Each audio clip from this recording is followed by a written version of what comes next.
Bom, gente, eu queria agradecer a meus companheiros de mesa aqui.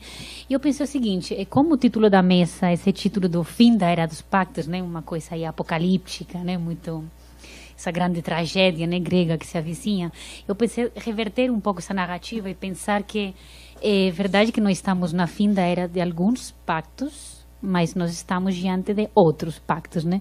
Então, o que eu vou falar aqui, basicamente, um pouco nesse sentido, que tipo de pacto social, que tipo de pacto sociopolítico, jurídico, militar, empresarial, que está se colocando agora na mesa e está dando lugar a uma nova forma do que eu chamo um certo pós-fascismo a Bolsonaro.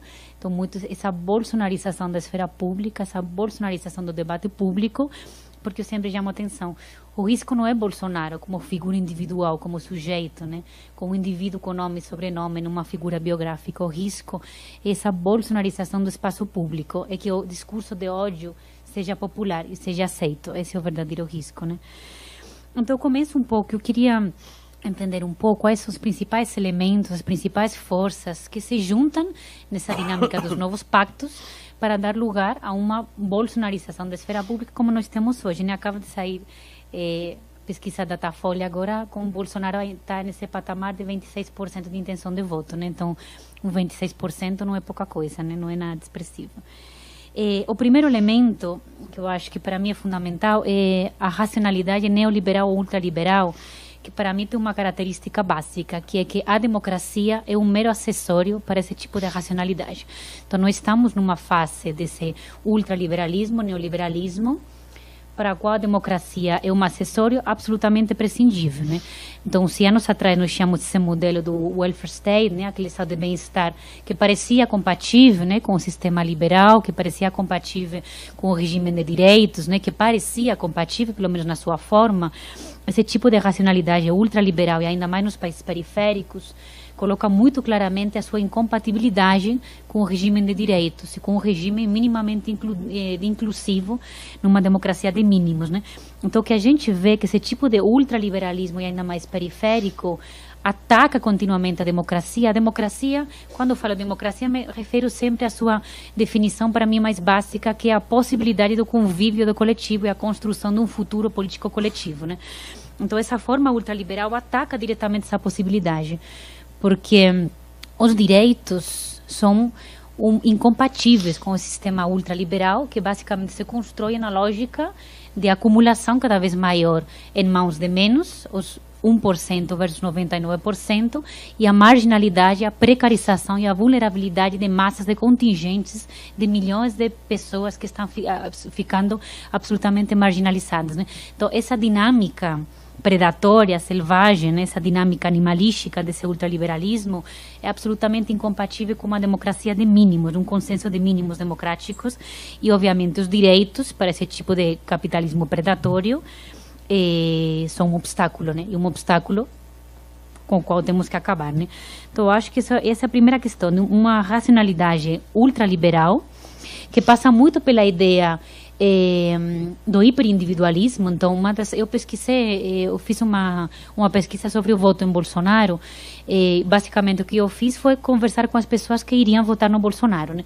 Então, o discurso hiperindividualista e meritocrático aparece brutalmente nas pessoas. Essa é aquela ideia de que qualquer tipo de problema vai ser resolvido pela lógica do trabalho, do esforço, do individualismo. Então, a coletividade, a luta coletiva, o engajamento coletivo tradicional para a resolução de problemas, isso é secundário, não importa muito. Tem até uma rejeição a esse tipo de engajamento coletivo. O que importa é justamente essa, veja bem que é uma lógica até pseudo-religiosa, né? O valor do trabalho, do esforço, o valor até do suor, do sacrifício, né? Então, é muito essa ideia do hiperindividualismo, da figura do indivíduo, nessa lógica da pseudo-religiosa do trabalho e do esforço, que vai conseguir se sustentar e que vai conseguir resolver os problemas, mas uma rejeição à lógica do coletivo, ao tecido coletivo, né? Uma outra questão que aparece muito, que eu vejo muito na pesquisa, é essa aliança muito forte entre essa lógica predatória neoliberal para a qual a democracia é um mero acessório imprescindível e o neoconservadorismo. Dentro desse neoconservadorismo, nós temos várias forças atuando de forma absolutamente complementar e convergente. Uma coisa que aparece muito nessa pesquisa que eu faço entrevistando as pessoas que votam no Bolsonaro é a questão da ordem. A ordem, mas não como um conceito trivial, banal. A ordem como uma questão existencial e ontológica de primeira categoria. Nós precisamos de ordem na nossa vida, porque está tudo bagunçado, alterado, tudo um caos, tudo uma desordem, né? Então, são pessoas que eu falo muito no voto no Bolsonaro como um voto que eu qualifico de rebeldia conservadora. É aquela rebeldia antipolítica, então aquele voto de o desabafo, não aguento mais, estou cansado, frustrado, não quero mais esse tipo de política. É a politização da antipolítica, mas, por outro lado, não uma rebeldia vanguardista para uma mudança para frente, olhando para o futuro. Uma rebeldia que volta ao passado.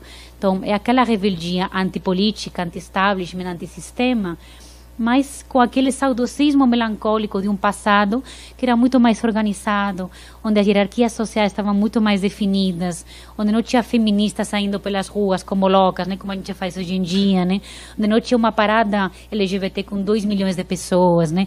Isso supõe uma desordem social com a qual muita gente não sabe lidar, né. Então, isso é uma coisa interessante, esse tipo de negação das pautas identitárias, das pautas progressistas, e não só negação dessas pautas, é entender, enxergar essas pautas como uma ameaça direta à própria vida. Isso é muito importante.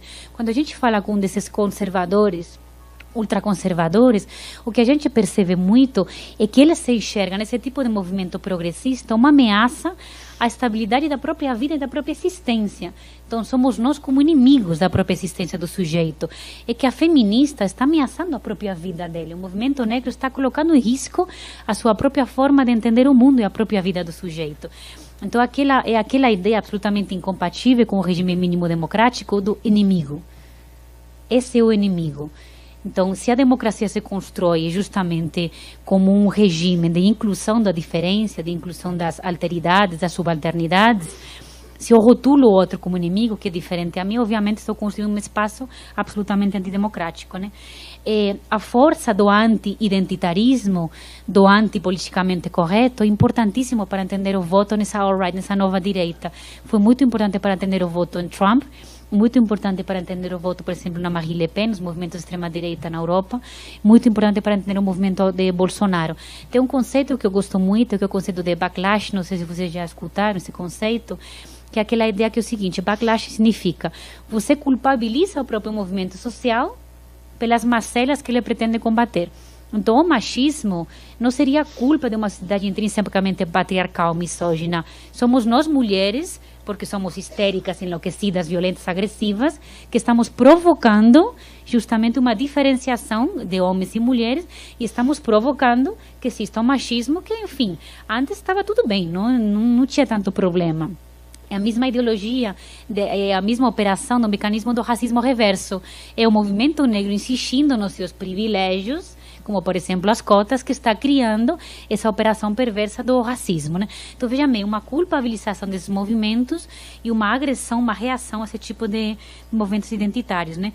E tem uma questão muito interessante que opera, veja bem, gente, tem uma série de mecanismos, de conceitos que pareciam que estavam muito do nosso lado, por exemplo, o gênero. Parecia que era um conceito que estava totalmente apropriado na luta progressista, feminista de esquerda.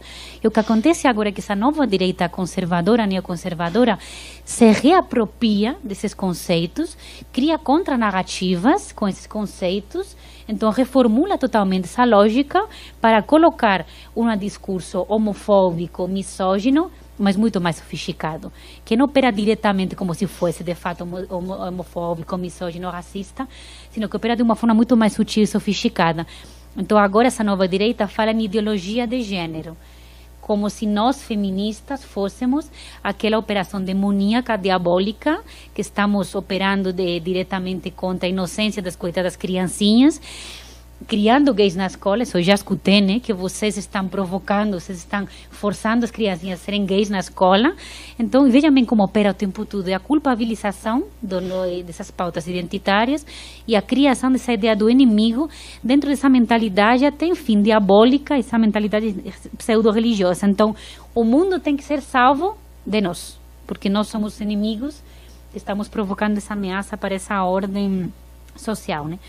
Obviamente, dentro desse neoconservadorismo, aparece muito forte o fundamentalismo religioso, o neofundamentalismo religioso, que se alinha com tudo isso.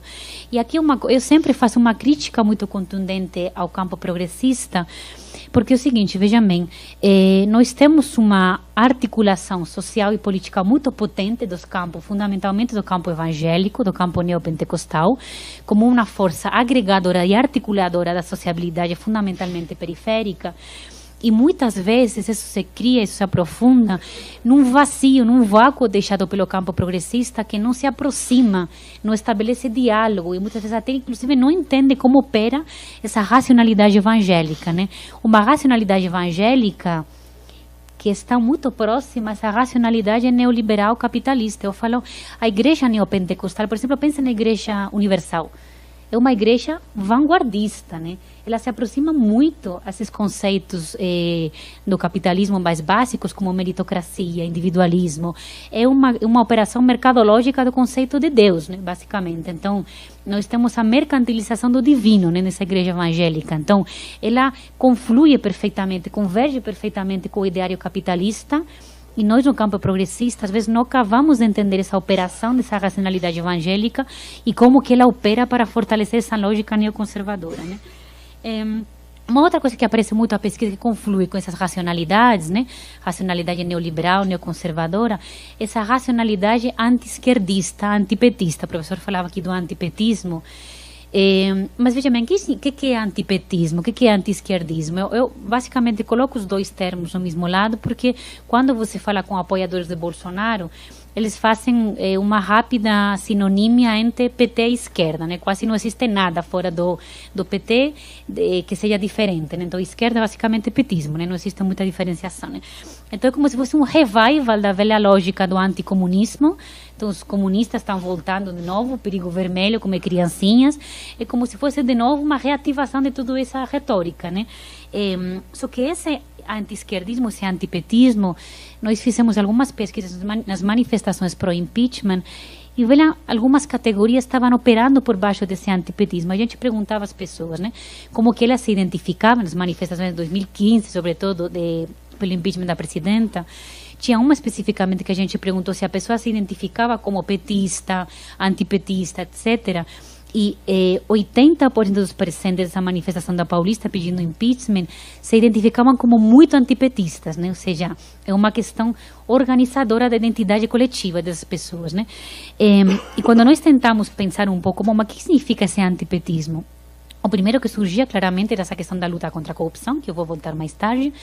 Mas veja, me surgiam algumas coisas muito características. Eram pessoas que, quando a gente perguntava sobre questões progressismo, conservadorismo, eram pessoas que até, enfim, concordavam com algumas pautas progressistas, como questão de aborto, liberalização da maconha, etc. Mas quando a gente perguntava por questões de classe, aí apareceu uma coisa brutal, né? Era a negação da possibilidade de ascensão social do outro muito forte. Então, a maioria deles falava Bolsa Família financia preguiçoso. Os mais médicos contra os mais médicos. Cotas proporcionam ou facilitam o racismo reverso. Então, esse tipo de políticas de mobilidade social, de inclusão social, eram absolutamente rejeitadas, né? Então, você vê muito o que a Mara Teles, uma professora da UFMG, diz um anti-igualitarismo muito forte. Então, um antipetismo que esconde uma questão de classe muito forte e uma questão anti-igualitária muito forte. Então, essa ideia, basicamente, do ódio ao pobre, do medo e da ameaça à mobilidade ascendente do pobre, e muito essa ideia de que eu sou uma classe média eminentemente conservadora, que eu me sinto literalmente ameaçada. Lembra daquela ideia de eu me sinto ameaçada pela feminista, pelo movimento negro? Eu me sinto ameaçado também por essa mobilidade ascendente do pobre, que, puxa, é pobre, né? Então, se é pobre, que fique na favela dele. Se é pobre, que não venha no meu shopping. O que o pobre faz no meu shopping? O que o pobre faz no avião? Por que o pobre está me desafiando dessa forma? Por que o pobre está ocupando espaços de sociabilidade que não são feitos para ele? Que o pobre fique quieto no lugar dele. Se o pobre não fica quieto, está destruturando, né, essa estrutura social hierárquica verticalizada na qual estou acostumado, né? E junto a esse ódio de classe, tem uma coisa que também é muito potente, que vocês identificam também muito rápido, que é uma questão anti-intelectual muito forte também. Então, é um tipo de direita pautada muito em questões muito moralistas. Então, você tem um debate, o que a gente chama de guerras culturais, né? Que é essa ideia de que as pautas programáticas econômicas no debate eleitoral e político passam num segundo plano. Então, quase ninguém está debatendo pauta, programa econômico. E o que acontece é que você tem uma moralização da esfera pública muito forte. Então, você passa a ter debates que são intrinsecamente debatidos de um ponto de vista basicamente moralista. Então, essa ideia do bem contra o mal, né? Um debate de conteúdos muito religiosos, né? Passam a ser o centro do debate. Então, você tem uma moralização do debate público, e quando você tenta provocar argumentos minimamente intelectualizados, científicos, acadêmicos, a resposta que você encontra é um contra-argumento moralista, religioso, que é obviamente incompatível com um mínimo debate, enfim, de uma ordem programática intelectual assim, de base, de mínimo. Quando você tenta debater aborto em base a políticas públicas ou de saúde pública, você encontra um contra-argumento que basicamente é aborto é pecado. E aí? Que tipo de argumentação, de debate você pode ter nesses termos, né? Quase impossível, né? Então, essa moralização da esfera pública, esse anti-intelectualismo, e também outro tipo de racionalidade que provoca essa ascensão desse pós-fascismo, esse proto-fascismo tão forte, né? Uma outra racionalidade que eu insisto muito em colocar é o que eu chamo de efeito lavajatista, a política lavajatista, né? Que muito essa ideia é o seguinte, o efeito, essa ideia lavajatista, eu coloco é o seguinte, é uma política de combate contra a corrupção que tem fundamentalmente duas características. A primeira é um combate contra a corrupção muito espetacularizado. Então, essa ideia teatralizada do combate contra a corrupção, essa ideia de que o combate contra a corrupção conta com a opinião pública, como se a opinião pública fosse também um elemento nessa ideia do combate à corrupção. Então, você tem a utilização da imprensa, né, uma utilização absolutamente, enfim, polêmica, mas maciça da imprensa, vazamentos, né, essa ideia dos juízes super estrela, né, os popstar, né, que parecem mais, enfim, as Beyoncés do momento do que um juiz, né? O cara está o tempo todo falando na imprensa como quase uma obsessão egomaníaca, né? O cara, se não falar na imprensa, ele morre, né? Então, é muito essa ideia de uma superexposição egóica dos juízes, né? Uma militância do juiz, que basicamente o que faz, obviamente, é partidarizar, politizar o poder judiciário, uma militância do poder judiciário muito claro, mas uma militância do poder judiciário televisionada, que isso é muito pior ainda. Então, você tem, basicamente, um julgamento, vocês sabem disso muito bem, né? O julgamento transformou-se num show, né? Você coloca a TV, sexta-noite, o que faz sexta-noite? Vou assistir o julgamento do TSE, porque está julgando se o Lula vai poder ser a elegibilidade ou não do Lula, né? Sexta-noite eu estou lá. Em vez de ir para lá, estou assistindo o julgamento do TSE, né? Então, essa ideia do julgamento televisionado, da teatralidade da justiça, de uma justiça movimentada muito mais pela lógica do Ibope, pela lógica da opinião pública, né? É uma coisa muito referente à ideia da Lava Jato. E, por outro lado, o que denomina o lavajatismo é também uma justiça que não é só justiça do espetáculo, mas também uma justiça do inimigo. Porque o político corrupto não é um cidadão de direito. O político corrupto é o inimigo que eu tenho que aniquilar, que eu tenho que abater. Por isso, a Lava Jato, vocês sabem muito bem que, enfim, um atropelamento contínuo de direitos e garantias penais, né? O Estado de Direito, basicamente, é uma questão, é uma metáfora inexistente, né? Mas veja bem o que acontece, como essa retórica o tempo todo de uma luta contra a corrupção moralista do bem contra o mal, é um pouco essa ideia do o juiz Sérgio Moro e a força-tarefa da Lava Jato, como os grandes juízes, heróis, salvadores, né? Uma lógica muito messiânica da justiça, né? Então não é o sistema da justiça, são os grandes heróis, salvadores, né? Da justiça, uma ideia muito hiperindividualista do juiz, que representa o bem na luta contra o mal, que é esse político, fundamentalmente o político petista corrupto, né? Então, quando eu também fiz outra pesquisa perguntando às pessoas das manifestações pro impeachment, o que eles pensavam da Lava Jato. E vejam que coisa interessante. Quando eu perguntava pela Lava Jato, as pessoas quase nunca falavam o termo justiça. Elas falavam, nós temos que limpar o Brasil, nós temos que passar o Brasil a limpo. O juiz Sérgio Moro tem uma tarefa, ou seja, ele é um enviado, ele é o Jesus Cristo em forma de juiz, Jesus Cristo com toga, né? Ele é um enviado, tem a tarefa, tem a missão, umas palavras que eles utilizavam, tem a missão de passar o Brasil a limpo. Olhem que linguagem protofascista, né? Tem a missão de passar o Brasil a limpo. Eu perguntava, mas e aí os vazamentos na imprensa, essa coisa da condução coercitiva, né? Aparentemente isso vai contra o Estado de Direito, as garantias dos preços. Não, mas e aí, né? O político corrupto não tem que ter garantia, não tem que ter direitos. Porque a gente tem que limpar o Brasil deles, tem que acabar com eles, né? Veja bem essa lógica bélica do inimigo, então justiça penal do inimigo. Nós temos que abater o inimigo. E contra o inimigo não tem direito penal. Contra o inimigo tem simplesmente aniquilamento, tem linchamento. Então essa lógica do inimigo teatral provoca esse linchamento coletivo. Então, veja bem, tudo isso dá lugar também a um certo tipo de racionalidade antipolítica, que é um pouco consequência de tudo isso, que é o que a gente vê muito nesse voto ao Bolsonaro. O que o voto em Bolsonaro significa? Uma mulher que eu entrevistei me falou o seguinte: professora, o voto em Bolsonaro para mim é um voto de desabafo, porque eu não acredito mais em ninguém. Um outro menino que eu entrevistei me disse: professora, o voto em Bolsonaro é meu voto do foda-se, não quero mais, não aguento mais. Então, veja bem, esse tipo de racionalidades vão convergendo para operar numa lógica da antipolítica, da negação da política. O que basicamente você tem é a perspectiva no sujeito comum de que a política é uma coisa suja, vergonhosa, fisiológica, totalmente afastada da população. Você tem um afeto da vergonha com a política, né? Então, veja bem assim, o desafio que a gente tem, nós temos que recuperar, eu diria que um certo reencantamento com a política, né? Porque as pessoas, quando você pergunta por que afetos são mobilizados com a política, são afetos negativos, né? De vergonha, de asco, de negação. O que a gente vê nessa nova direita é justamente essa politização, essa eleitoralização do fenômeno da antipolítica. Então, é muito essa ideia do... Eu não sou político, eu sou gestor, né, que vocês conhecem muito bem, né? Eu sou um outsider, eu sou de fora. Eu represento aquele que é ético, aquele que é honesto. Então, quando eu pergunto sobre Bolsonaro, vejam que a retórica é interessante. Eu falo, puxa, mas Bolsonaro há 20 anos que está na política, então ele não é um outsider, ele não é um novo político. E o que as pessoas me dizem? Não, tudo bem, ele pertence à política, mas ele não é um deles, ele é diferente. Ele nunca se vendeu a essa política suja, corrupta. Ele sempre permaneceu honesto. Ele nunca quis se vender. Ele nunca se olhou a política de Brasília. Então, veja bem, a gente diz, um ponto negativo seria que ele nunca, basicamente, não aprovou nenhum projeto de lei.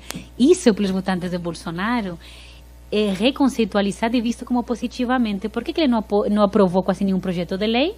Porque ele não se vendeu. Porque ele permaneceu honesto. E o custo disso foi basicamente não poder operar na lógica política. Mas por quê? Porque ele é honesto. Então veja bem essa lógica, né? Como que é complexo desconstruir toda essa lógica. E ao mesmo tempo, o que opera também o tempo todo, essa sobrevalorização das redes sociais como fonte informativa. Então você tem cada vez mais uma utilização das redes sociais como fonte de informação e de formação política e uma desconfiança enorme na imprensa tradicional, né? Então você tem um novo padrão informativo e a gente sabe que essa nova direita, ela é muito produto dessa nova sociabilidade online também, né? Ela é muito produto de uma estética também diferente, de uma estética das redes, de uma estética pop, de uma estética muito virtual, né? É uma nova direita que se alimenta muito desse novo padrão comunicativo de sociabilidade. Então, é a nova direita da memificação da política. É a nova direita que se constrói em base a essa infantilização política do meme. Então, eu sempre digo, é a nova direita da memificação do discurso de ódio. Você tem um discurso de ódio fortemente xenofóbico, homofóbico, racista, misógino, mas que se apresenta como meme, que faz rir. É um discurso de ódio folclórico, ridículo, da risada. Então, todo mundo ri do Cabo Daciolo, as pessoas riem do Bolsonaro, acham ridículo, folclórico. Mas o discurso de ódio está aí. A gente ri do discurso de ódio. Então, olhem que perigoso isso, né? É um discurso de ódio folclórico, popular, que faz rir, em vez de você ficar preocupado, atento, né? Eu sempre conto a mesma anedota quando eu faço palestra, mas eu acho muito importante falar isso.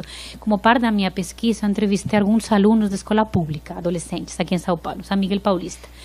E eu coloquei um vídeo na sala de aula, que era um vídeo do Bolsonaro, que ele tinha uma linguagem extremamente racista. Aquelas falas dele que são brutais, né? Homofóbica, racista, misógina, muito duras, né? Mas com essa estética das redes sociais, não entrar com essa do mito Bolsonaro, a música, aquela estética pop, aquela coisa folclórica, né? Juvenil, etc. Coloco esse vídeo, insisto, com uma linguagem de ódio muito pesada, e a reação dos meninos, dos adolescentes na sala de aula foi aplaudir, todo mundo aplaudiu, né? Eu falava, mas gente, como assim, né? Vocês estão aplaudindo, o cara está falando aqui coisas que são brutais, né? Mas, professora, é que o Bolsonaro é muito legal, né? Ele é muito bacana, ele é muito divertido, né? Ele é muito legal, ele é muito bacana, é muito divertido. Então, veja bem que perigo isso. É uma direita pós-fascista que se apresenta não só como absolutamente compatível com a democracia, porque tanto o Bolsonaro como essa extrema-direita que agora está pipocando na Europa, eles não se apresentam como ameaças à democracia, eles se apresentam como perfeitamente compatíveis com a ordem democrática. Então parece que não tem nenhum tipo de incompatibilidade. Eu posso votar no Bolsonaro, mas aparentemente está dentro da ordem democrática, não tem problema. Então se apresentam como aparentemente compatíveis com a lógica democrática e se apresentam com uma opção legal, até rebelde, bacana, juvenil, com uma opção, como uma possibilidade de canalizar a frustração e o descontentamento, né? Então, eu acho que só para acabar aqui, eu acho que a gente tem que prestar muita atenção, porque esse tipo de bolsonarização da esfera pública, realmente o que está colocando sobre a mesa, primeiro, um mal-estar muito profundo com o sistema democrático, como ele está colocado, e uma convergência de um grande número de racionalidades, a racionalidade ultraliberal, neoconservadora, esse fundamentalismo religioso, essa ideia do anti-esquerdismo, antipetismo, essa ideia da classe, o lavajatismo, uma racionalidade, estava comentando antes, inclusive tem outros atores que estão se politizando muito intensamente, que são os militares twitteiros, né, que todos vocês conhecem também. Então, junto com essas racionalidades, você tem uma certa militarização da esfera pública também. Não só essa predisposição dos militares, sobretudo os generais, tipo Vilas Boas, por exemplo, a você se colocar politicamente, então essas sabatinas que ele fez, dar entrevistas, né, ter um protagonismo político, e sim também uma recuperação de valores militares que permeiam muito, por exemplo, a candidatura de Bolsonaro. As pessoas falam o seguinte, por exemplo, eu não apoiaria um golpe militar, eles falam, mas o que eu apoio é a volta dos valores militares, a ordem, a hierarquia, a disciplina, etc., né? Então, o perigo talvez não seja literalmente um golpe militar nos parâmetros antigos clássicos que a gente conhece, mas tem muitas pessoas que de fato aceitam essa ideia de que a saída para esse momento de caos, de antipolítica, esse momento de bagunça social coletiva, é a militarização da vida pública da esfera política. Essa ideia de que a única forma de acabar com isso é militarizar a democracia. Então, por exemplo, essa pauta do Bolsonaro, que vocês sabem muito bem, da militarização do ensino das escolas públicas, faz sucesso absoluto dentro dos votantes, né? É a ideia de que, como a gente não fez de fato uma transição, uma recuperação dos valores da memória, né? Essa ideia de que a gente não luta por essa memória, a gente não luta pela reivindicação da memória, por uma tradição realmente coerente e potente pela parte, enfim, pelo campo progressista. Se tem um revival, uma revisitação dos valores militares, acho que uma recuperação da estética, da lógica, inclusive da retórica militar por Bolsonaro, que é muito bem aceita, que essa ideia de que, diante de uma crise democrática, eu posso muito bem impor uma lógica de militarização social e política, porque isso que vai dar certo, né? Então, enfim, eu acabo só por aqui dizendo um pouco isso. Eu acho que eu venho há um ano e meio pesquisando o Bolsonaro e sempre faço o mesmo apelo. Eu acho que o campo progressista, ele acordou tarde demais. A gente teve um erro muito grande, que foi menosprezar o que o Bolsonaro estava significando, o que essa extrema-direita significava. A gente, por muito tempo, caricaturizou muito essa nova direita, então a gente classificou por muito tempo, o pobre que vota na direita é burro, o pobre que vota em Dória é burro, o pobre que vota no Bolsonaro é burro, sempre muito essa certa arrogância moralista da progressismo, do campo da esquerda, como se a gente fosse dona da verdade, né? E agora nós estamos com um Bolsonaro com 26% de intenção de voto. Então, acho que chamou muita atenção para isso. Acho que é importante um exercício de humildade, de escuta muito também, de entendimento do que está acontecendo, porque insisto muito que não é um fenômeno isolado, é um conjunto de umas certas de racionalidades que convergem e que são absolutamente destruidoras de um mínimo tecido democrático, né? Ou a gente está atenta a isso, ou o pouco que a gente tem de democracia aqui, porque para muitos nunca teve democracia no Brasil, né? Está em franco perigo. Então, enfim, atenção.